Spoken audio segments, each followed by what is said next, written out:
সবচেয়ে প্রথম হচ্ছে যে সাংবাদিকতার যে কাজ আমরা দেখে এসেছি দীর্ঘদিন ধরে, যে সরকারের বিরুদ্ধে বলা, এটা আমরা সকলেই মানি যে যখন শাসক দল থাকবে শাসকের বিরুদ্ধে বলাই অ্যাকচুয়াল সাংবাদিকতা।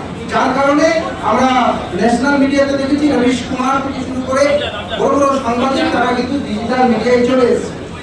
এই ডিজিটাল মিডিয়া এবং তারাও একটা সংগঠন করছেন, আজকে বাংলার বুকে প্রথম একটা ডিজিটাল মিডিয়া সুসংগঠিতভাবে সংগঠন হতে চলেছে এবং তার প্রথম রাজ্য শহরে।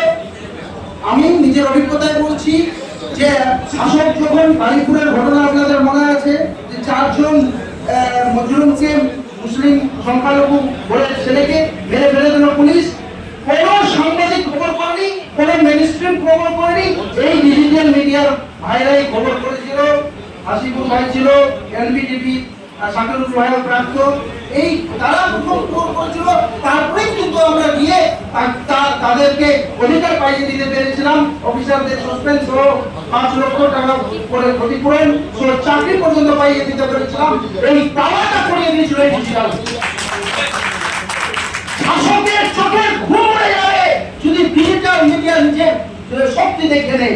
আর ফিরদৌস শামীম ভাই যে বলে গেছেন যে আমরা স্বনিয়ন্ত্রিত, যেভাবে উকিল বাবুরা বিসিআই এর মাধ্যমে স্বনিয়ন্ত্রিত, অ্যাডভোকেটস অ্যাক্টের মাধ্যমে স্বনিয়ন্ত্রিত, মোদী সরকার চায় যে ব্রডকাস্টিং অ্যাক্ট এবং পার্লামেন্টে সেটা প্রপোজ করেছে ডিজিটাল মিডিয়াদেরকে কন্ট্রোল করার, আপনাদেরকে কন্ট্রোল করার। আমরা সিকিউরিটি চাই, কন্ট্রোলিং চাই না।